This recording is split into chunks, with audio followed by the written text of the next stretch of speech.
Ai, Palemene, tatou tutulai o leo a fio mai le so futlai.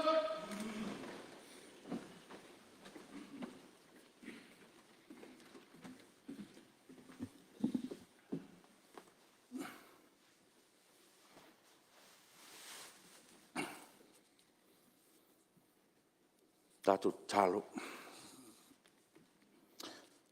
Le atua mamanae. E fōu lava lau fio i le nei tai au. Ma e fōu lava lau fio i me uma. Wa nei tai au fōu, ma le nei aso fōu le li e. O le whafōwina fu lea o mātou tangata tuai. Wa o mātou tonu le li e. E te fia fio e mea whafōwina. Ma mea manuia le li e. Le nganga nā lau Palemene nei tai fōu lo mātou atua. Ua mātou wheloai fia i le maota nei. O wala mātou ngālunga whai mo mātou wala wina le tua. Whaafitai lau pule whaasoifua mo wanga le lei whaasoa. Tai mai pēa le soifua o tai o lau atunu. Ua mātou toi wheloai e whaatino le mātou ngālunga. Whaafitai mo me uma. Tāpua inga si o mātou atunu. Mai lawe mau te tele se o lawa i se o pito i titi. O le lātou te talo mo le lātou tāpua inga. E manuia ai whaiwau tai le li e. Mātou te talo te mai. Ia fio meia i nei aso fono lau Palemene. O a uma mta upu la mātou talanoina. Mātou te talo ia e ai aina pēa. O mātou loto ma whamoe moe. Nei a whaia mātou whai ngā whiwhilinga ma mātou whai unga. I le ngango lau fio lo mātou te mai. E ufo nei aso fono. I manuia mai ata oe. Whamanuia lo atunu unan tāpua inga. Ia, mai lava, i maunga te tele se o pito i titi, tāpua inga lau whai te talo, sārevi, ia, mese lo utunu atoa, le ngato Samoa o tunu mamao. Ia, whamanuia lau fio le lātou tāpua inga nei aso. O mātou se mo mātou whale tonu le li e. Whapale maia, mai whamangalo lau Palemene. Ia la lava e su ke risoro mātou li, imono mātou whaola. Amene.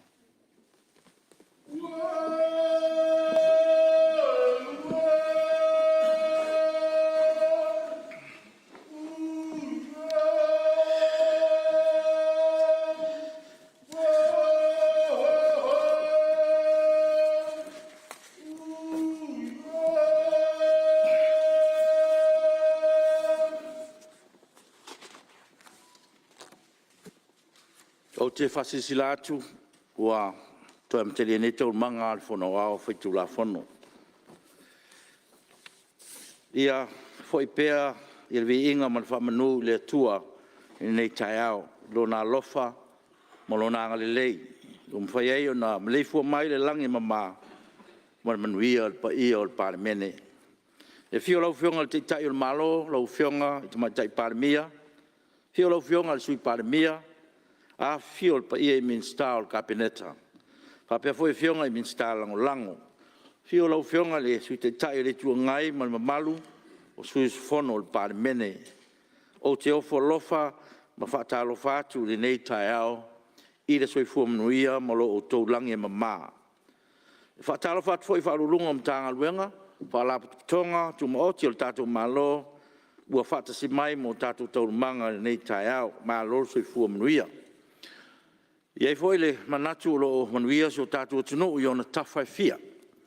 I lau fionga le au malu le malo ma lau masiofo, lau fionga le sui to fia ma lau whaletua, whamsinsili ma le mamalu le whamsinonga. Whaalulunga e kāre sia kebisiano uma le tunu, ma lau whai ngāruenga to tofi o le tala lei, e whaatalo whātu lau Palemene le nei tai au, i lo o tau soi fua manuia ma le langi e mama. Le ar whaivon maota le nei tai au, ia iai le anga le lei o le ri. Manuia le sunga fono al tātou mauta, manuia al tāpo i mai al tātou tunu. Ngā ruenga o le aso tau malo. Pai tau ino tu la fono tau whaofi. Mua, tu la fono tau whaofi o tau teunga o tu la fono o pulenga o tau langa, lua, ilona whai taunga mua. O tapara o whionga minsta o ngā ruenga, whilaua inga, ma tina ese, ona po olo fiti fōwai. Lau fionga le whangwhitalai e manato le ua mai aona e tuto le ta mute vau tua oi e le tātou mawhitanga ma le tātou a luenga le nei aso au tātou mori mawina e a lona mātanga o fie ma lona malu nei tai au te mai elo tu suifua ia moso mātou wola foi ia ma o lea foi ua tātou to e poto mori futia futasi e whauawina o le tātou ngā luenga le nei aso whatalo whatu lau whionga e le nei tai au whatalo whatu fo i le whionga i le teitai o le malo ia o le whionga sui Palemene ia na inga kapeneta whapea fo i ona whatalo whatu nai tu le malu i lau whionga le sui teitai ia o sui sinia fo i le maota ia malu lau tele o sui usfono le Palemene ia whapena fo i ona o whatalo whatu e le paia maulunga si o tātou atunuu e so se tafol nei lalo langi ia i la o tō tāpua inga ia awale alo whaiva o tātou Palemene e i ona tiu te mwhaiva. Ai lo whionga le whangwhitalai o tūla i atu ma le whaaloalo ne whaatū le lafo ina ia whaitauina nei le tūla whono tau whaofi o tō teunga o tūla whono o le pūlenga o taulanga lua afe lusul lua i lona whaitaunga mua. Falua le sui Palemene ma le whionga minister businessi ma la manuia ma leipa. Siri po la whaitauina nei tūla whono tau whaofi tau teunga o tūla whono le pūlenga o taulanga lua i lona whaitaunga mua o e whinangalo esa au nomani i oe. Au ese le ai ua manu malo le i oe. Os tula fono e teu nai, tula fono le pūlenga o taulanga awhi, se lau i walu, tula fono o tū. Taruai wau tauri maina le tuswa maunia o tūlanga whanatinati. Ua mai an sainia le teitai o mauta le nei tula fono tau whaofi. O lea asa ngai aturoa le fono ao, mo le whaitaunga whaalua, mo whaanga solo i lava sa ia whaitauina whaatoru. Tula fono tau whaofi o tau teunga o tula fono pūlenga o taulanga lua whaitaunga whaalua. Tule mela o whionga minsta ngā ruenga, flawa inga matina eses. Lau whionga le whangwhitalai o te whaatu le lafo, ina ia whaitauina nei le tūla whono tau whaofi o tau teunga o tūla whono o pūlenga o taulanga lua afe do sulua, i lona whaitaunga whaalua, mai o te whia tau tala whaamalamla mai e. Whaalua le whionga sui Palemene, whapen minsta o businessi ala manuia ma leipa. Tula mai lau whionga minsta o ngā ruenga flawa inga matina ese mo lau saunoanga whaamalamala. Lau whionga le whangwhitalai whaaftai mō le awanoa e tau toe a whaalau tele inai le whaamalamla ino nei tūla whono. Ma le voi tūla whono se tūla whono lai titi ma malamalama lei. Ia ma ua manino fo iai ia lau whionga mani mauta nei i le tātou whasoa. I le aso sa tātou a soa lau pule ai ma whai el tō wha ma le uta. I le asonga fua le tātou pre-sitting. Ai na o si vaenga lava lea lau whionga le whangwhitalai whapupu atu sa mātou tala. O le tūlanga fia ma o le mamalo le atunuu. Ina ia manino ma malamalama le lei. Ai mai se lava ia le whewa inga le vā o murifanua ma salolonga ia manino ia le tūlanga. Pei ona toi whaata o toi le tūla whono nei. Lau whionga le whangwhitalai ma le maluan mauta o le teimi nei. Lua wafu o pōlea nei e le tātou company va a Samoa po le Samoa Shipping Corporation. Ai tolu wafu o loo i lalo le vaenga a le pōlenga o wafu mataulanga ia amai tau mai ia lau a whionga. Ia pe le oto le lei ia le pōlenga e vaia ia tulanga ia ma a tātou malo. O le suinga lani nei lau a whionga le whangwhitalai safa ia i le lua fesful wha. ia o nā ngai mai lava lea o le pūlea ina o nei mea lava o wafu.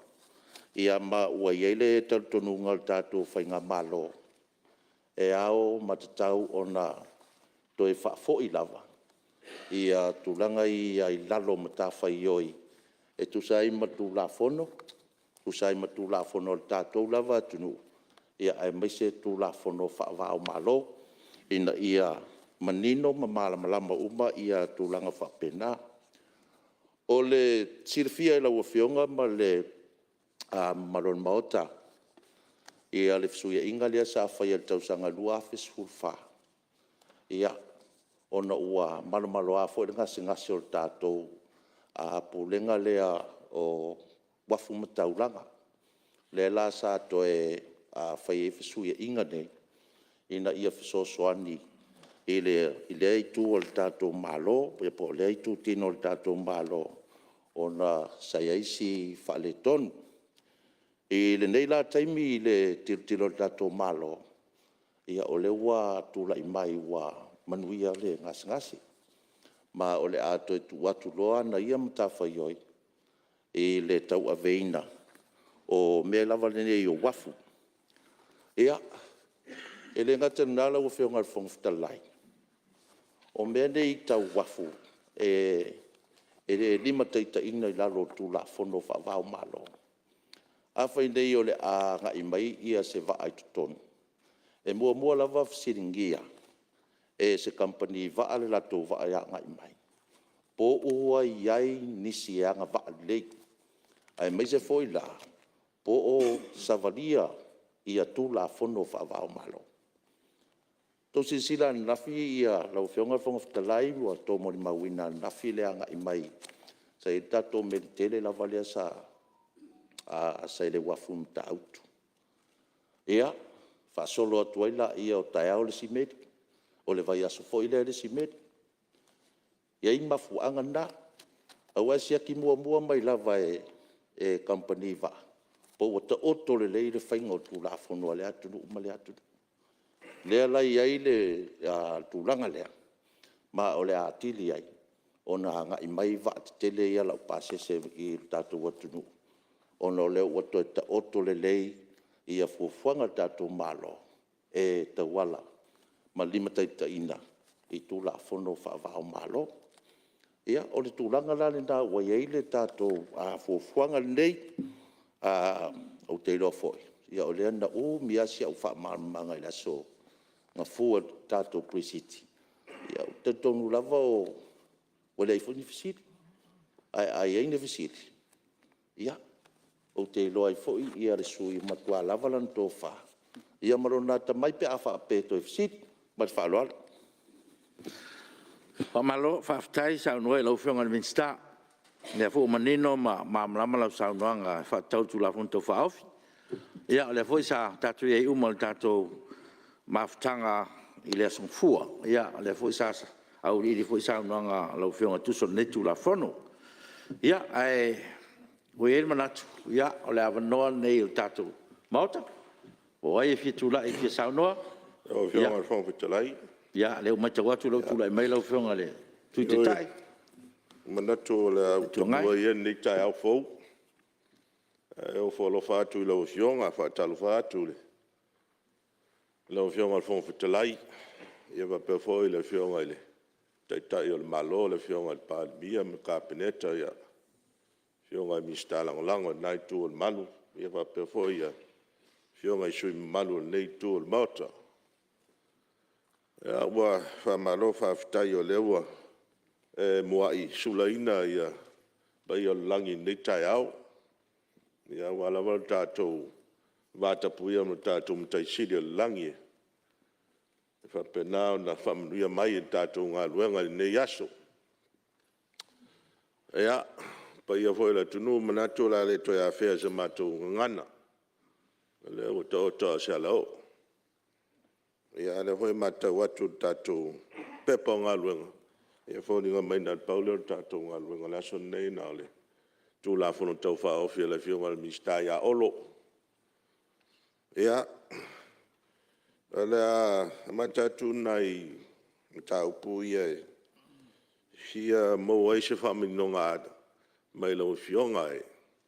Tu sai mani hoi tula fono taua. E pe au na maua lau saunonga whamalmalama. Ia wafu ia sale longa ma le wafu lea I muri whanua. Ia sai lalo lava le pūlenga wafu. Ia po tau sanga lua fe malfale sa fa se e loa I lalo le. Fala po putonga le, fala putonga wa, po le Samoa Shipping Corporation. Ia no le tau fa tūlanga ina ma tau fa vasenga inga. O mo se leni. Ia walawa le nganga mawalunga sa e nawai tau ia fa le lei ia wafu manofoanga. Ia fa pefo le au nanga, le au whaingaruanga.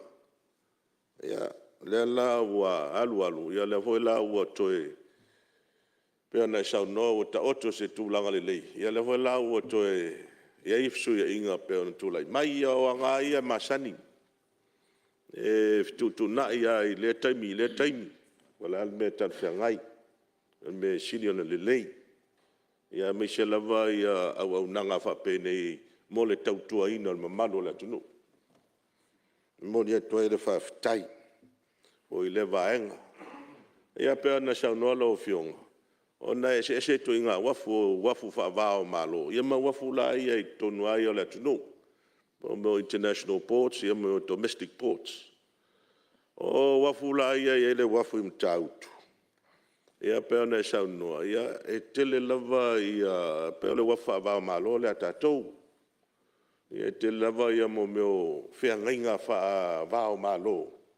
O loa ia I foi ia le whaangai o ina ma le whaonga ina wafu ia.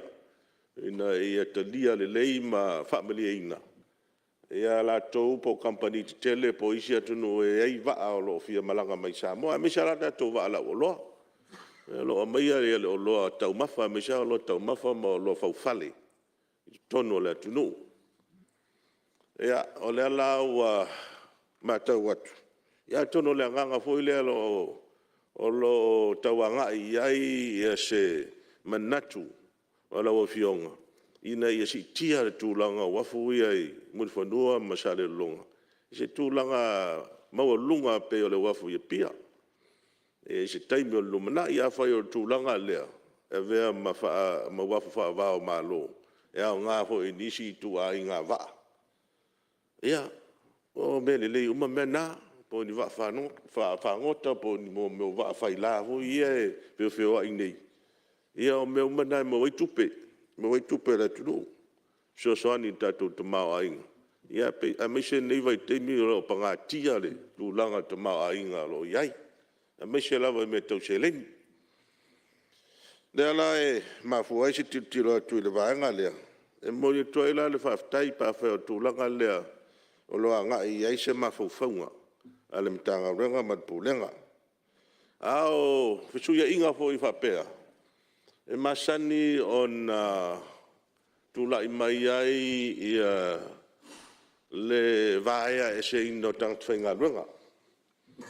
Wa le me masani tupu. Atu whatasi loa ia ni company se lua po whatwhenga se lua. O na winga la I tulanga tula I mai. O to lua to tangata e whatinoanga luanga I tasi. Na mo ele tūlanga na o to tele lau whaingaruenga. Ai whaftai lau fionga. O lewa mai whatu la whanoina. E nei se au vaea. O na winga o se tala leo le leifo I leo mo lau whaingaruenga. Se tala leo ma lia whai leo la tō whafonga mai. O lea nei se au vaea. O na winga o le atu mau pea. Ao me masani ai me whapea. Ia e masani an tula I mai ia tūlanga whapena. O mea la na e masani o na ia la lo mo whainga whaavai al pūlenga company. Ia po al pūlenga. Ia leo vai atu laua mai whatūla whono. Ia le me siri ona leina. Leo e the security of employment. Mo la tō lo ngāru lui e te teimi nei. O le a le eise au vaea. O le tūlanga lea peo na sau noala wa fionga. Mau mai le tūla whono tau whaofi. E tū mau ia ai tālafu. Tū mau pēa na tutongi e le ala potonga ai tālafu. ala fa se atu ia me to tino po a seta i le pulenga o lo winga te fa se atu le wafu o le fisili la le ofionga i le minsta wa o tulanga fa pea masani o mo me o ita la fu fa mau i lunga fonua ma me a seta pe o fa fela na fa tu lai mai ni tulanga le o le fa se o a seta pulenga a o lai fa mawai ai ta la fu e tong i ele fa la potonga a wa o tulanga masani na a wa fai anu no mai e tupe ma fai ai ta la ia ona fa tino la ia malestala me yo mokesi no fonua ia pe fo linga mai la le la fa se o ia a seta i mokesi ai tong ia tu i ai ta la ale tulanga fo e masani ai ele foi ona fam tu atu aset ele ia vese mo kesi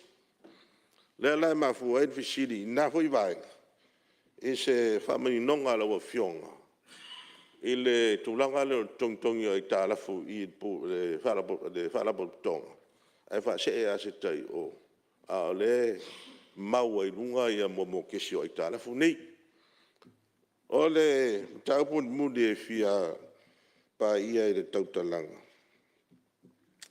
o le tatu tula fono au tu e pe pa ia fa malama na mai e la o fionga malimtanga no o lo mai tono tula fono au tu le famtalanga fa tula fono o le fanua le ye le waf le legal description o fanua le tono tula fono au tu a le tula fono te lo wa mai o le na se fa upunga fa mai o le a fa mtu watu la se e o mai ala i le fa mtalanga o funua pe yo tu langa masani ina ia manino o le ale le funua a te le o funua wa le mata watu ila lo tu la fono tu o freehold le pe u mi sa loto o funua le wafu le sa le long a i mun funua o le ala mai se tūlanga nau te wai tuai. Pe ele o manino la wa o me masani fa pe. Ai taun fa manino wa i manino te leo whanua. Manino tua oi. Ai pe o iei se fa le tonu i tua oi. O iei se fi naunga i tua oi o whanua lea. Tasi le fisili la wa fionga le, minsta. O iei se fa fi naunga o iei. O mafua e wale a mai ma oti le fa mtalanga o whanua i tonu tu la fonu teu. A dai ta oto tono tu la fono tu. O le vanga le e fi a vatuai ma fi a mose fa minonga me lo fionga le. Min sta ni tai au. A re fa mo le mtanga luenga, mal pulenga. Ma tu langa o yelo fi ngal. Ia o manaia. Va ro fa ftai pauna na fsidi. E manui al fono. Alo, maftai, alo mole. Paso, ia le ar fai ma tali va be fo ia. Tano lau whanga minsta. Aftai wa u wawetu la iatu nei te iua to fsiring ia fo ia vaenga taua ia pe ona saunoa ia le taitai o le tuangai. O le tūlanga i o aitala. O le vaenga lea sao o umaiai ia saililinga. Ma whiutanga ia i fo i matalutanoa ia vaenga i e lua pulenga wafum taulanga. Ia whapena foi ia pulenga o tātou waa. E te fia e wha silsila atu. Toi ave uma wafuanga i lalo le spa. E le aima se ai tā lafu o iai al tātou company waa. E le ai foi se ai tā lafu o wha mau se aseta ia wa toi avatu o le tātou pulenga wafum taulanga. O le whamalmangala nā i le tulanga lea pia no whai atu. Sa o mai ai sa ili ngai vaenga ia pe whawhea o na whai le fsuia inga lea. Ina ua manino la tulanga wa le ai mani ai talafu. Ia ona whapena fo lea ona whase e na aseta. Tei pe fo o le mea lea sa whatino i le lua fsurono. Sa tulanga i mo aseta na avi ia o mea fo ia o mea o malaval tato malo. E fa se o to fa se mai ile tulanga o fanua ia fa pena fo mai o lo ia lava ia le fa tarno ino fanua nei ia atono i se taimi o na whamanino atu lea i lumol tātou Palemene. O le si vaenga lea na saunoa iai ia le whionga fo i le taitai le tuangai. I le tūlanga lea o fisuia inga. Ina ua taunu mai tātou whainga malo nei. Sa tilu toto alawa tātou whainga malo. I le tau fia lea o le whainga lea. A whape o wha le tonu lea pito, ua wha se e le spito, pe wha se e le spito. O se sila tātou whainga malo, sa ili tonu, o le ali wha fita auri, o na whaile i o le fofo. Lea la ua i e le fofo le taimine. Nanga ili ma whainga fofo le taimine. E mana tua fo ila o whionga le whangawhitala, i mali malo le maota. O whainga whaavae ma whainga i a so se whainga malo i tu ainga corporation po pisinisi fo i. E rei lava se whainga e whai e tūla i mai se wha le ton. O le wha le ton, o le wha taunu winga, o le wha tinonga o le ngā ruenga. Ia a tonu la ngā wha le tonu nā taimi. O le taimi le nei, ia o te mori mawatu le ngā rulue fo ia a whionga i whaururunga mtanga o pulenga i e rua. Ia rau malolosi. Wa lua le pulenga latou o le ua sao. Ia le whaatino i no ngā ruenga wa al meana o le tula i mai. E le leia tātou fuafuanga. Ai a whaakingo rau wha le kong. Ia momole ela o whaaftaitere i whaururunga fo i o pulenga taitasi ia. Ia o le ua tula i mai whaamalulua tula u whionga i le minsta o le MPE. Sa e fisiringia le tūlanga le tātou se dividend. Ia, ko kiki au o mai le si whaavangavanga lau ako. Ia, ko kiki o mai ia le whaamanuianga i lau whionga. Ia, o saolele lau whionga i le teitai le tuangai. E le tūlanga le o tūlafono ma le whainga ma le o tātou international airports. Ai wafu. O le ua i ere fuafuanga le tātou malo e le tūlanga. O le tausa ili fo i lea po whelea le awhaatua i se sia tātou international port. Ia e peka apai tātou wafu e tasi le iai. Ina le ito e tūla i mai ia ni whawhita audi. Ia alai i le avanoa. Ia pei o le ia whamauria lau whionga tātou tangata whainga ruenga i le isi o avesea. Mai lea whainga fau, transfer a toa lava tangata whainga ruenga, ngā lulu i lalo le spūlenga. Ia, e le eise mea o whaale tonuai, ia le lato o nanga, ia ma lato whaamanuianga foi, e ala ia lato ngā ruenga o lo tautua ai, ma whaalualo. Ia, se i tō tūlai bea, vise mo toi o lau. Ia, rei o se presidi le toi malamati le taupua lea, sa sauno ia i le. Whafta ia tui lawa whionga le Minsta. I saunoanga e whamamala mai nei taupu saula ngā. E tui pawale o lau fisili. No leo e saunoa. O le ai masa i tālafu. Lai masa i tālafu toi. A lefa me tūlafonu. O ai tālafu ma tūlanga uma. Tu mau pe i le palapoto. O ala ai tālafu e tano me tūlafonu o le la tongi per palapoto. Maro whaloa. Ia, whaftai mo le whafsili. O le whaupunga lava ia nā whaale tūlafonu. Se me kia malam la mai, tāua le whelawhawha i ngai runga tūlafonu. Ana pauan mea, pe o tangnoa ngā le minsta ma le sui taitai. Pe o tātou o le vaenga fo i le au i. Pe o tūlanga nā le o tātou o i e. Tono lewa maua mai le nganga le tūlai mai le. Le whapupu atuia sa utali le whionga le sui taitai. O whainga lava i o whainga o tūlafono.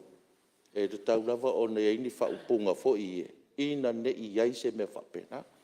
Wa anda le tu e tūlafono le ai eini i tālafu.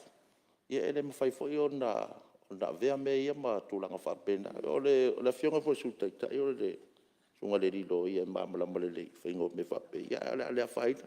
Ka malo. Tai. Ia, o te loa. loa. Ia tua e moni atu whaftai Ia. mo le tali ia e Ke lo loa. inga la o le tali saoa. E o la ia na ia pe masalo fo io ina ia tala.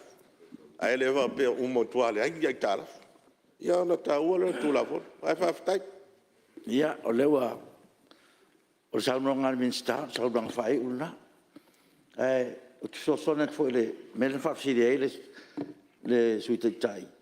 O le vaianga le sufitua, le sai ei le tulafono o tu, o lea o repeal le tulafono le tautanu nei. Ia, mo le sirfia lau whionga suitai. I le vai. Ia whaftai mo le sosani lo fio. Ia, e au fo le sosoni atu. Na whionga. Ia, tula mai. Fonotaga. Oi. Leo wa tu lai mai le sui o fasalangan malim. Ia tu lai mai lau whionga. Sui malu fasalangan malim. Ia, mo le atu le whaftai tele lau whionga le Fonotaga. Mo le avanoa nei sui fono. Ia manatu fo nei tai au i o le fo ua saunoa le whionga le minsta e ana le tulafono. Ia, mo le atu lau whaftai le tulanga o le tulafono. Ma nei suinga o iai. Ono au te tono le komiti lea. Sa o manatu o te le fia tula e whaisa o mau e winga le matau. E talu ai ono lang le ua whalono aku toa le tūlanga lea pe i ainai tūlanga fui nei fitenga inga o le mafua anga swinga nei. Ai o te talanoa e lua festival whala o whionga le Fonotaga. E le ala manino le mauta. E le ia o le komiti te taimi lea. Ai whai asi o malam lama lai titi le mafua anga o swinga. Ona e le ia le whaafonga fo le mauta o la whaafonga Fonotaga poe. Mai le atunu. Mafua anga o swinga nei. Mafua ai ranto e whaafo ia. Whaafutai le whionga le minsta fo ia. Mesi fo tai fono le komiti. Ia a whapea fo le pulenga to e whaafu ia tūlanga lava ia tau wafu i le tanga lunga wafu. Ma o te whitala noa le mafu anga ina ia manino mea uma. Ono le aso lea na mafu aintula i mele. O sa unu te o sawai. Pe taila o le taimi te malanga i sawai i le waa lea taunu umel wa mua le wafu mai. Le sau e usu mai o le ono le tae au. A to foi le vado. O te mantua la le va au sau. O nan tu la mai si fa la bla fa ele se fa la tele ana tele ala faina. Ona e mafu mai. I ona e fu nai fa tamala. O le tapena le fa ngalonga. Ina ia manino le vai liu le ai le oni ai talafu mafu ai. Masai wan fa le tonuma ia malanga le tae ona. Pe tasi le vaenga te le na mafuai. Tu lai mai fa le tonu ma te losa is taimin tu lai mai fa le tonu le tatu salia. Pe la uile na mafuai na e te fina ngalo fu o le minsta fu na tai lua fe sutfa. Mandei fu i tu o whainga malo. La reina fai le swinga lea. Ai o te whaaftai le whionga le minsta ma le. O le ua to e whaafoi le. Ai pe o nei fitena inga. I le wāla wale le wā umul whanua ma sale long. O no leo mai te watu ia leo solonga le lei matango fie ia ngā solonga fo i o tanga ruenga ia lua le shipping ma le tanga ruenga le port. O mea te wafu. Ai pe tasi na le mafu anga tonu na leo tu la ia toi ma le whaaloalo. E leo se tūlanga foi lea na mafua ono whaafua se ia na whaifsua inga le whainga malo le teipi na. Ai ono tūlanga o tūlai mai i le au whainga luenga. Lea na e nei whatamala lai ti e lau whionga. A leo a mo le foi lau whaafutai i le whionga foi i le ta e wafu ma whapea foi leo lo pūlea i amtanga luenga shipping corporation ma le minsta ma leo mai tau atu. Ia leo watu e whaafo ia tūlanga o wafu i le matanga. Nua ngā malu whaaro lava lau whionga whawhitalai. Alo, paftai. Ia, tule mai lau, tau tapno. Tui vai mawana mo toru. Paftai tu lau whionga whawhitalai mo lava noa. Ole, Presidente of Silinge, whionga ia la wofos, o la Presidente na whai tato debriefing. I le tulanga le tue ave maaseta le company vae le pulenga waf. Ai ka aki ai ka lafu. Le lau wha mngingo mani minsta. Whawhakai lau whionga oro. Leo ka mamala maku. A mantua fo tato. O le mato whainga malonto lai me loa mato vai lo tulanga i pale tonu. La whaina o le melen ko o ngā wā whainga kele ale le pulenga waf. Me kau se lengi. Nai lo le fufuanga la kau abe lo le mo se keimi. A ko ngai se keimi ko le lei. Ko foi lan me masang. Le lau ko ngō mai whainga malo. Le kau se le lau lei. Whawhakai ngau lei ngau whai fufuanga ko abe mea kaisala ya kaisala. Al ko langa le ngā whairwhia inga. Ua mawhakia ke le ale pulenga waf. Le ai on kupe. Le lang kau ko pick up e lo kupe da. Leo ka mo melkoa le ko whainga malo. Leo ko solonga lei. A whawhakai mo le ko whawho e o le mea le sai e. O le ai o le lei uma kampangi e lua. Le kupe le kampangi waa. Le lei po le pulenga waf. E per kulanga nga ofisitingi ai le mea le. O le la mangingo mai po tsanganga. E le ngai karap. Nga se kulanga po le whaponga. E ave a papea ngai karap. O la uka karo. Ia ngi ai ka lafu al kampangi ba. A ongi ave fungi ai ka lafu. Ko ngai me ange wa fungi ki ngai si fa konga malmalo ma de pulelo fiong. E le se me fa ya or kulanga kala fiangai. Inga ya mangu ya mo fa la konga rua kulanga wafu. Ya fa pe hol kampangi ba. Ale la mangingo lau sangwang. Ila fesiringa uksidia ele kako debriefing. I kulanga le ave o asik aku pe ai kala le la mangingo. Ya whawhakai mo le. Sangwang mangingo mamala mai fo lau sui. Ya malofa. Lave lau fiong. Ya, alo, tau noa. Ya, se tau wasa ia tule, ya, whawhtai. Tei na vai sunga malu whawhtai ia. Ya, le fionga e pista foi mo le te mainga sa. Sa e le fionga le di faipule le komitonu lava sa mato iai. Ia ole tulanga na. Ia le fo uto e whamanino mai le fionga e. Honorable pali sirelo o te maltua. Ia le tulanga le o aita lafu ia tau tano ne me ane ua whapeo aita lafu o mapulenga. Le o le paulava le tulanga le iai o le fsuia inga mainga wafu ia sa lolonga ma muri whanua le sa i lalo le shipping le wato au maila i lalo tato pulenga wafu. O aita lafu tonua la le tanoa tue o aita lafu na i le vale o sa lolonga ma muri whanua. Ia, e ngai le ai masa i kalafu ko iai. O ke lako iai o fofoka i kalafu i suru lua su kolu masinga le ai. O la kula kopela o le ai masa i kalafu. Ia, marifalo alo. Ia, kong leo mangingo ngi me ai talaf. Ia, tu le mai, sui maru sat peite. Tai lau whionga le kongwhitalai, mo le awa noa. Ia. O te tule atu male, whalo al tele. Ile ne tula fono. O nai taua i o tula fono nei, ilo nei sui. Ia, pelo tu malo. Ono mātua nei, mātua maisewa i o lo whaia le. Whaiva leo le whamalanga. Tupu na wasi le fia lau whionga le kongwhitalai. O le popolenga lava o se manatu. Wa mea neo swinga, e iai a tau. E iai tau, e whai ai. They are hidden costs. O lo popolenga la, I Uma e nei mea. A ua iei ni tau e le o ani mai i.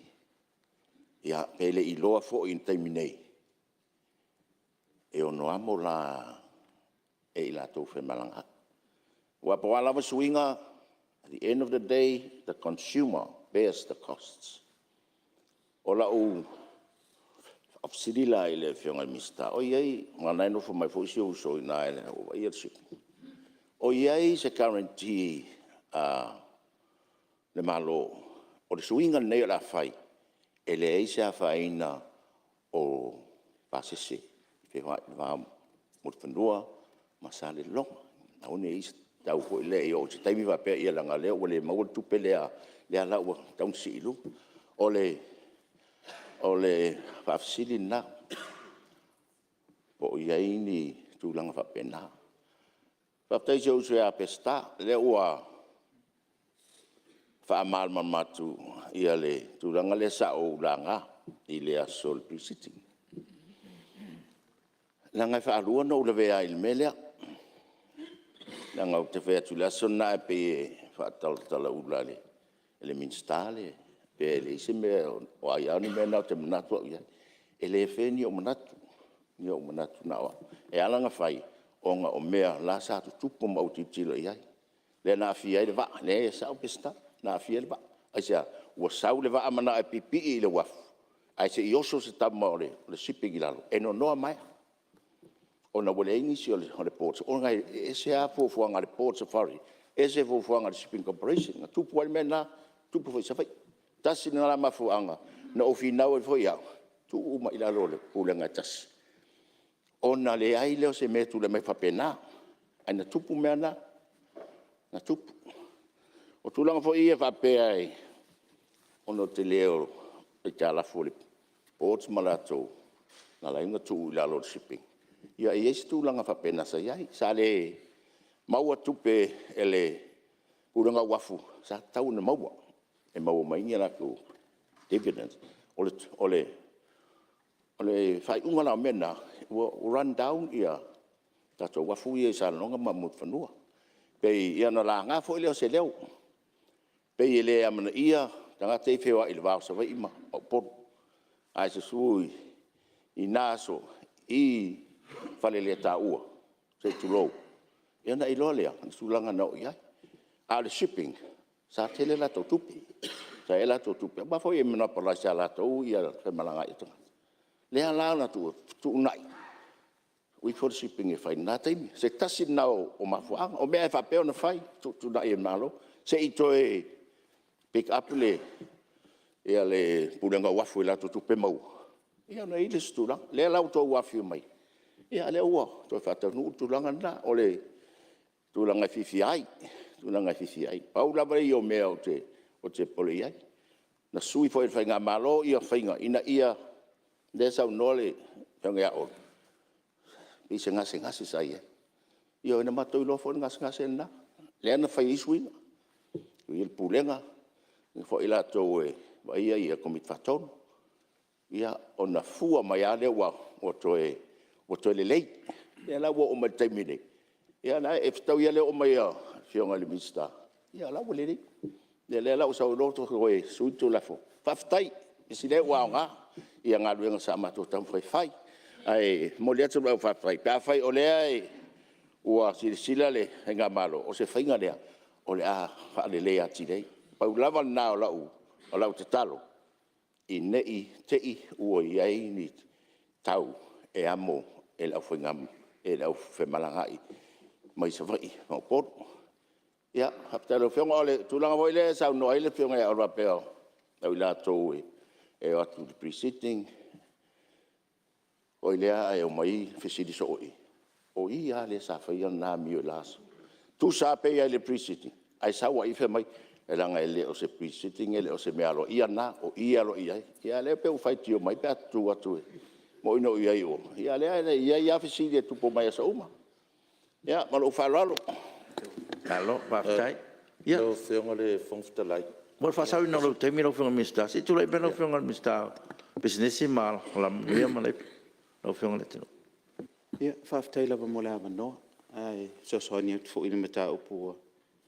tanoina ia masalo sa o iai fo te misa tau fai e su ia nei tulanga o le mea lava e aho ona sila fia foi wa ala na fai suinga na vai tengi ona o le lei fo te inga na vai tengi wa ana fa pe le lei te inga na vai tengi e le se me fai al me utupu o tele polo ke kia spa wa avatu e fa tinoina na tengi leu te lo le ye le sleepway le tuai le wafu le tuai sa toa ne fo isa o vai o ye le mele pe se restaurant le pe se va le te fe no sami e fa ye le fala inga na tasitala ya me se fo fa tinoina marina o tele ona tulanga e taun fa tino ye o tele fo tuanga le fionga ya pesta wa ia sa fautu ina Palemene na vai teng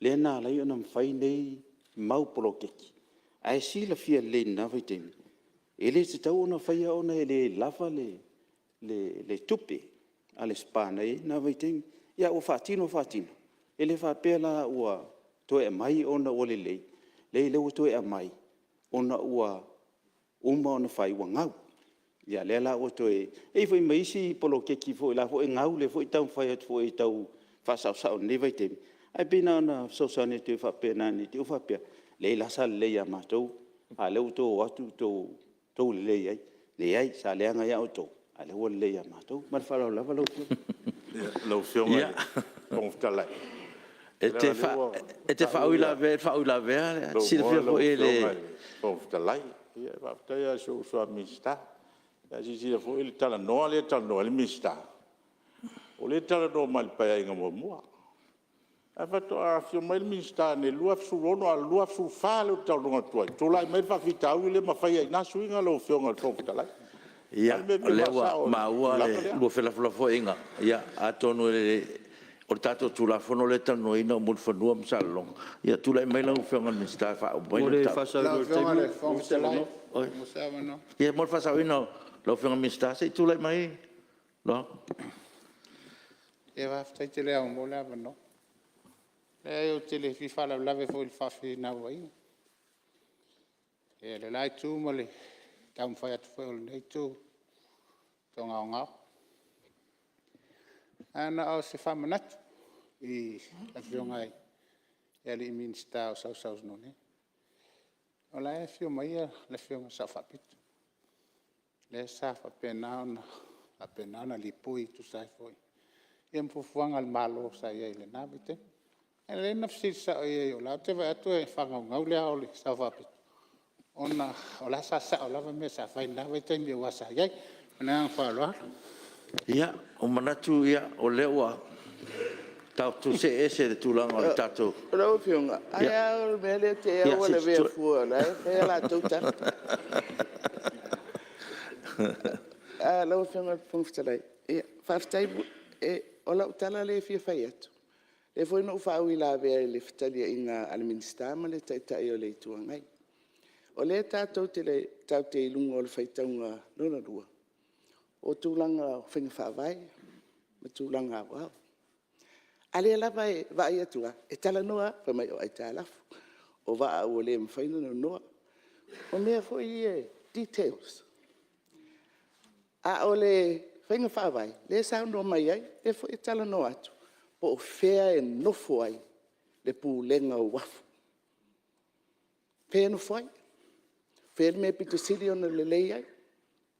Ia, nā foi e sao no mai lai tu, na sui ona i ai mafua. Le se o fai atu a mela e. Ua fai le me fai, i le taimi. Ai, a tatou tala noa i le tu la fono o le pūlenga o wafu. Ia, nā sa no foi le whenga malo. Ona tatou fisiri lea. O le ale me fai ai tatou pūlenga, authorities. Ai le mawhai ona au i ai mata upu mai. E mafua. Ona ele o mawhai ona whaatino e tangata po o le whenga malo. Le wha moe moe o le tūlafono mo le whenga whaawai na whatu wai le pūlenga o wafu. We lack the capacity to do it. Pe o le lava o tangata whainga luenga, po le lava o whainga whaavai ala malo, o le hara mea le tupu. Ia, o na tātou o lola ia le me fwoi lea. So e pa lali me tong fiti ele ma, ai ngalo, le whainga whaavai, ma le tūla whono le whaawai. Tala no atu ai lau whio. La alu ai fwoi a tātou whainga ele nei, no fwoi inga. Ini maisia mea, e tātou te le tala noa. I whainga whaavai, le whau ele tātou whainga malo. A tātou mana o i pūlenga, wafu, waalele, tangata tā whao, wa umaistuai ngā pūlenga iai. Ia tātou wha mauti noa, e ma whai ona whaatino, ngā luenga ma mta whai oi, a pūlenga na.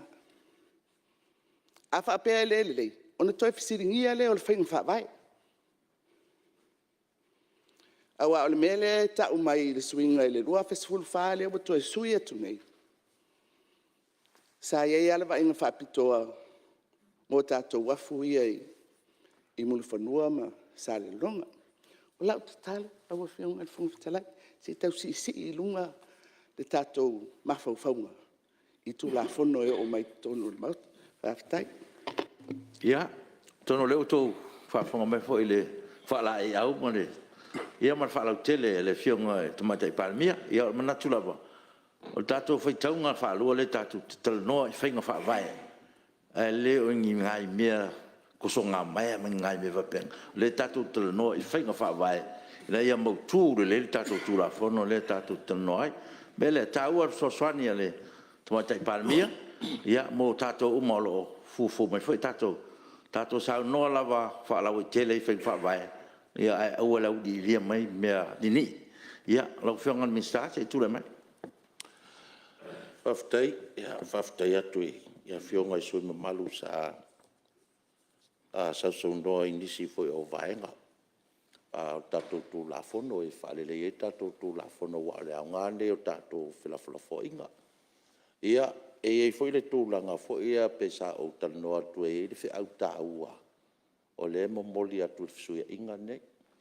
E le ngatalai I pūlenga o wafung ma pūlenga o tātou wa. Ai whapena fo I isi tūtino o tātou a whainga malo. E le mea lava lea o le whale tonu loa. Ia ua whailoftu na inga ia. A o le whi au le moli atu I le mtaupu nei. O le whai o le fitunga inga lea. Ai sa ili tonu. Po whele mafu anga o whale tonu ai. A le whale tonu ai o le mai tauina tātou whainga malo. O le whatinonga o tiute mga aluenga. E le ngata foi la I matanga aluenga tangata whainga aluenga. Whapena foi. Le minsta e vaia ia matulanga komiti whafoi. E la vevea uma ia onga o decisions e whai. E mafuai na whale tonu se mea. Pe la o le whi au tāua na o le sa momoli atu foi I le fisuia inga lea. O lona rua. O le whainga o fisuia inga. E tauna multa ia tu la fono. Le manino lava le tu la fono. Mtanga ruenga o mtanga ruenga tuma o tel malo. E manino tu la fono na. Ai sa fai fo I lunga. O le fai ungar ka penetal na taimi pe sa fai peri fai. A o le ta tia tu la fono o uma o na ta oto. E muli ta ia. E pulenga a tātou malo. O le tūlanga lea lau whionga le whongwhitalai e leisi a whianga lau whionga o na pola tafi I le tūlanga e toi si ta iei ia ni pasese ma whia le malo lea tunu ue le iei se fuafuanga whapena. Ia o le cost foi la tau lea e sauno e lau whionga e lea I fo I se tūlanga whapena. Mari li e umai tu e lua e le fisuia inga lea e pei o na whai. Ona I le ngata ua malo rosi whaatasi. A o le muta ia fo I o le tūla fono. I le tūlanga lea na e saunoa ia e sao. O lo whaitio I na teimia o no fo mai na I le mea lea o le umal pre-sitting. Ai tau fiofia ia ui. Teimi nā lau whionga le lautafi. e le tu ua le vaenga le tono tato tu la fonto mau tasi valulima. Dala wai tono tato tu la fonto mau. E alo ia whilawhilawha inga I tono prisiting al tato nei Palemene. E al taimi ngai le I whaise mea sa wala la talan whai atu. Ia ai I le tūlanga pe ona saunoa I lau whionga le tūlanga o leo sare lei. Kia sifuru kausanga. O tō mawhau pea, po le ale mea le awhai I le spa ma le shipping ko. Sifuru kausanga. Au, sifuru masinga. Lenga o sauloa suilo. Ma le whaaloalo. Ia, o se... Tiri whamambole langa au le saula unga le tadi le mista e simta. Ia, ua te loa watu lasi ava no tu atu lau whiong. Ia, ma alfa umi fo na le tan no ari metas. Lau whiong ale. Sui te tai. Lau whionga le. Ia, ia o tato tu la fontu mau. O le ia aru whawhaanku la I sui kai. ia, Ia, lau kiwsiria tu la hontu mau tasiwa lima teu ngaro tewa tu tasiwa lima kaunte pau pale. o le ala wa se ese matu la fono. So I tau mai me tau whasi se tolo. Ia, le wa se ese matu tu la fono le tel noina. Belea. Ia, tato ngai tonu tato tu la fono le tel noina. Ia, na whaingo whiera tato ngaruanga. Se tu le mai se tu mai tai mai la tau se Ia, a whitai mo le awanoa, ka talo whātu I laua whionga le whonga whetalai, ia, whapea fo lai tu o le maota, ia, Samoa wa poto le netai au whoma le mātango whie. Whawhitai laua whionga le minsta mo le tulafono, mai lango ina I le tulanga o te tele, ona o le tulanga I te tau, ona I lalo se pulenga I tasi.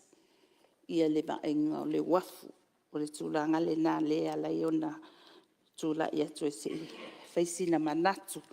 Ia langa fo I whina ngalo o tūta mao o le mauta nei se po o ai lava sa whaia mea le lei. A o ai fo I sa whaia ni mea le lei. Lei o tātou te ngalo lue whaatasi. Ina ia whaisa tātou au nanga mo le atunu. So ia le vava ai po ai na whaia lea mea ma lea mea.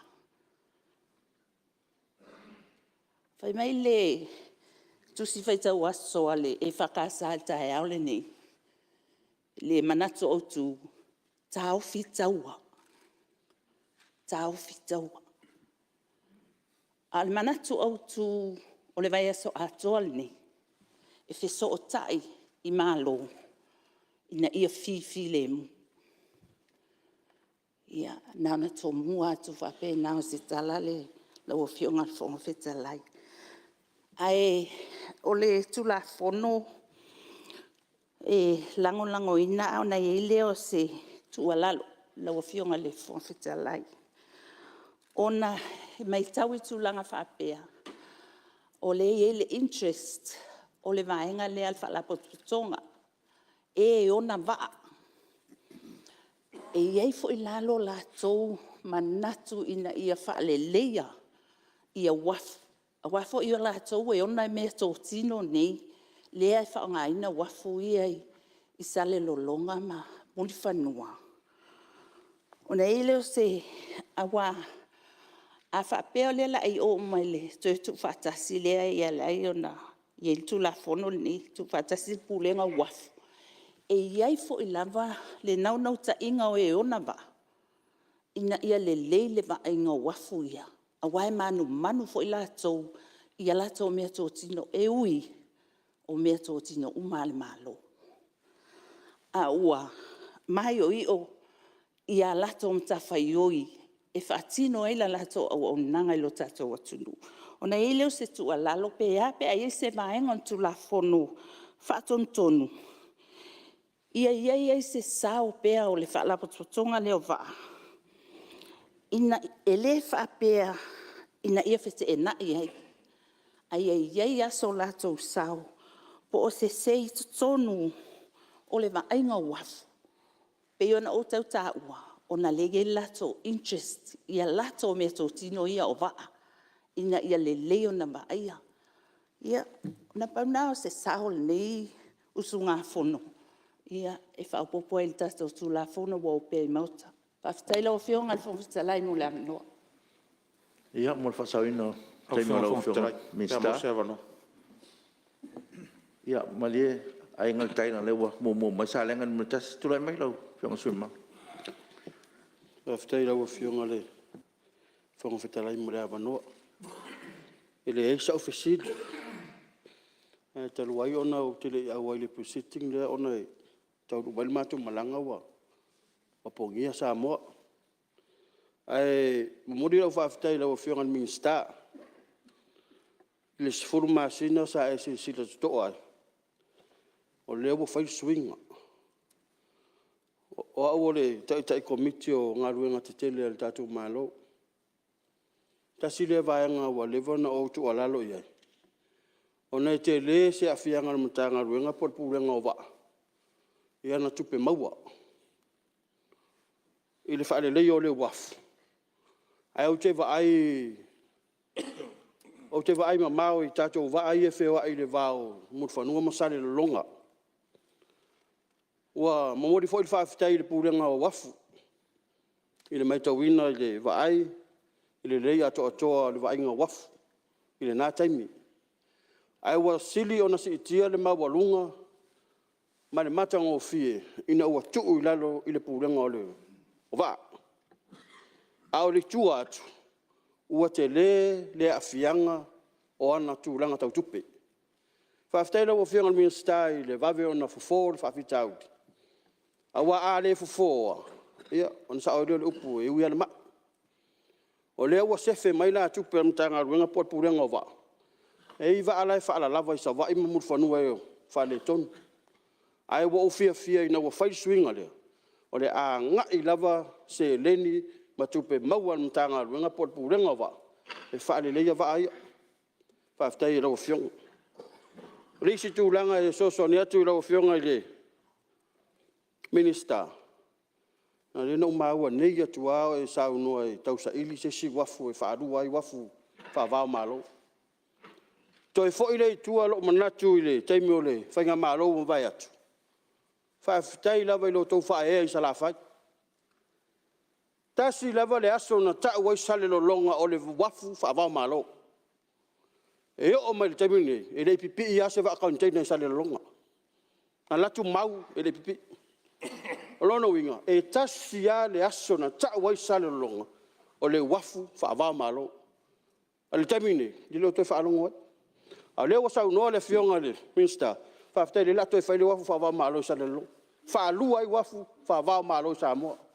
O le soso ni atu lea whaftai. Vie le ilo tūlai mai. Tūlanga le tofi le tūmalo. Ai maise le whiwhilinga le Minister. O nui al fono. Rai mai ia, ai ngatai. Whaftai lau whionga al whangwhitalai mo le awandoa. Ia e fia whaaruaina se anganga whaftai le taulanga we si itia le tai au. Ua tātou mamoni mea i whaletui ma ua tatala ni whaletala i whonga. I ele alofa ma le anga le leo le atua le nei tai au fōu so i fua le taitai o le malo le whionga le tamai tai Palemene ma le sui Palemene. Malo le kapeneta filia. Ia e whapea fōi le whionga i le sui taitai o le tuangai ma le mamalo le lai tua le mota. O te fia pai mua e fia whaisa u whaftai i le nei tai au. Fia whaftai i le paia o lo i tu malo o na ua e leo se tala vane ai o na ua tele na yaso o tau sila mai e leo no foia le no for tatu i tu malo. Ai vi ia le atua i lo na lofa malo na anga le lei sa o to e sea lo tau sui se i tau sa ili se malo si o le tino.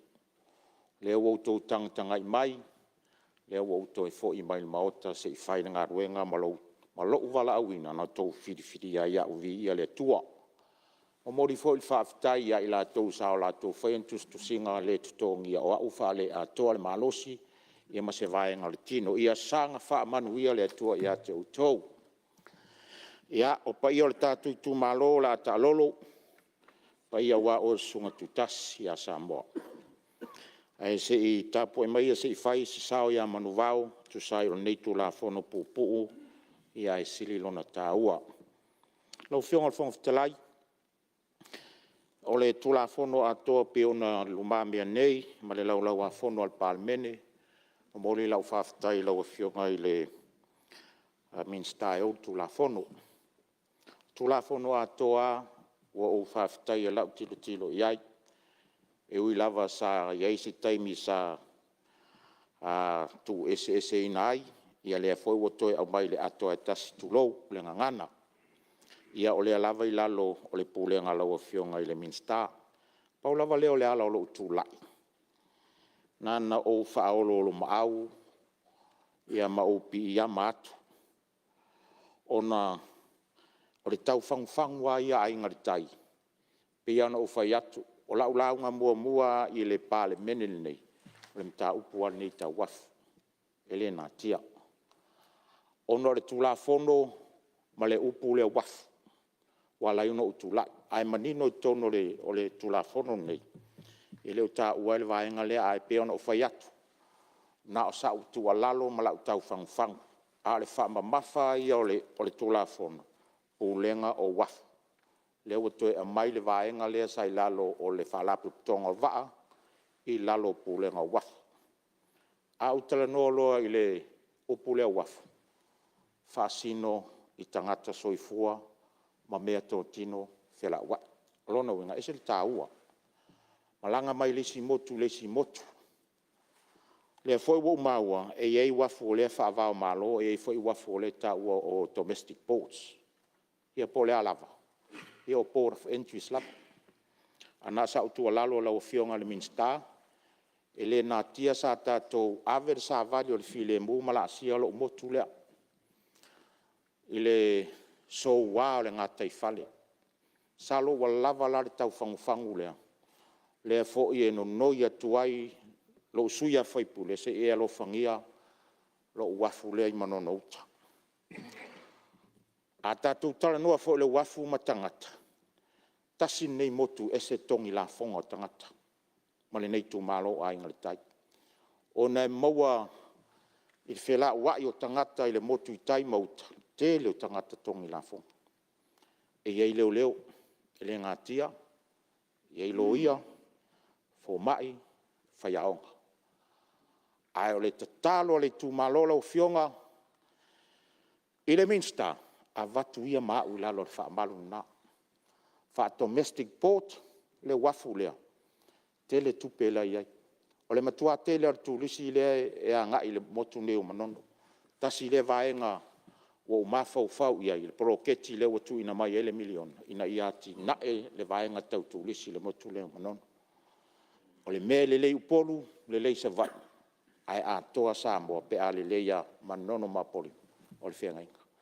Ia o le melea, ia o lau tatalo lea le. Nei vaenga lea so manuela u whionga le minsta, tu la fono a tau o talia a inga le tai ma le anganga maula. Manuela u whionga. Ano, maro sa no. Paftai mo le sosoni foi minsta, me se foi o tau whainga. Le wafu a inga le tai. Ia wa. Lau whionga le whangtala. Ia o le ua mai tau atu. Tapano e se bea ua. Nei fesiri ai fa mo la fiona pia mam la mati di ai fesiri ai e le saunga al bengsale o compagnie ya me se foi la fiona ya o Lo fiona le fontalai o e o kula fonga. A fesiri mai la e te a le uma vanoa. E lua le fionga I a tapunu. Ia, pia me fu na tau sosone tuai. Koe fu stasi o tabam tua mota. Tapunu, ia, tatonu a bama la mangia me uma. Ua mai ale, teipi fu sa tui natu I lau fu. Mam la mangingo le almen. Ia, atono I e toe teimi au I ili tatu tulafono. Ia, ma ua lua vanua fatoro. Ia, ma le nganga whaaloalo. O te sea vanua, ia lau fionga al minstana na ofia. Oi, o me se. Ia, Fiona fontalai, mo se avano nei tu malo. Ia. E langa o le sa mo mai le sui mai oi. Ia, ai wile, ia, la fela fo ai fo tatou. Tatou tu lei tu, ia, se tu lei mai, la fionga sui malo vai mangu no tasi. Te masalo e le whaia se sao le nei tu malo e le tu la fono o pēr nei maota e mua muana whatalofa ma o wholofa atu. Le nei tu malo e le fio la o fionga le whongfitalai. Whatalofa fo i ma o wholofa atu le nei tu malo e le nātalanga atoa fio la o fionga te maitai Palemene. Sui Palemene ai a le a fio fionga e lima te maitai Minsta o le Kapeneta. Whapea foi min sta lango.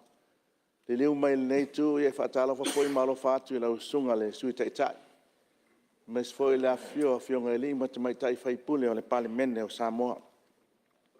Whamalo le ngalulue, whamalo le manatu si o tatou atunu.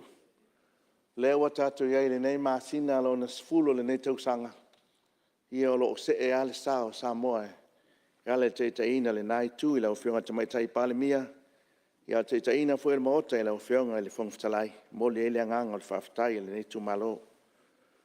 O le tu la fono le nei, ia langolangoina le nei tu malo. Mo le ele anganga whawhitai le fionga le minsta. Ona o tu langa masuinga o tu ina mai tono le maota le nei. Pau ale tu alalo le nei tu malo o tangata whaingaluenga. O le wa maua le ato e whafoi umai la tau sai lalo i o i le spa. Ia au te talo le nei tu malo i la wafionga le minsta. I nei mawhai peana tu a manoa i nisi foi nai e le fiao. E le fiao i o le spa e nau ia whamalololoa. Nei e mōni la tau taui. Pe o le tūlanga len whai o i le swinga le fiao mai le traffic mai leo. Anai i le mtanga luenga leo lena maua ina i tau i whapena. Peo te talo foi le nā. Wa e ia isi e nau whapena e le fia oi o i le spa po le mea lea la o anga i ai. Ia ai fi mana o ai malololoa. Ia ina i mwhai o na maua pea wanoa o i la tau nei o la le mawhai o na leo whainga luenga. Ina i mawhai o na in taito ini whamaro lolom a veni whamanianga i tu saima au nanga i tausanga o tunai, po tausanga i tele. O le anganga o le nei tu malo a whai o ni suinga ina ia mawhai o na manuia le lautele le atunu, ia vi ia le atua. Ai a whai o ni suinga mawhai ei o na mawafoi le awane i whai e lesi matanga luenga ni mea whai whalua. A ia tasi a le matanga luenga i tu maile au nanga le tasi. O lesi o polenga o le nei tu malo le tūlanga i tau lafonga. A wā le la whase e le tūlanga i o le spa. Ia o na tuli la ia e matanga luenga o lafonga ni ai tā lafu sai i lalo. Ia whapai atu i le shipping. Ia o lau awe i o. Ina ia mwhai o na sila totoa ia i lau o fionga ma le pūlenga i tūlanga ia e. Ele i mwhai na tuina ati o. O te iai komiti o ngā ruenga tele. Ia, whamalo. Vai pena sa anuanga sui malo toloi. Tato tonu mai tato te malolo. Tai ao lea ua. Whamali e tuan sa anuanga. Whawau sa anuanga pe ato tali mai tato malolonga. Whasi silatu whatati ese ngā ruenga Fonotaga. Mola na malolonga masani o tai ao.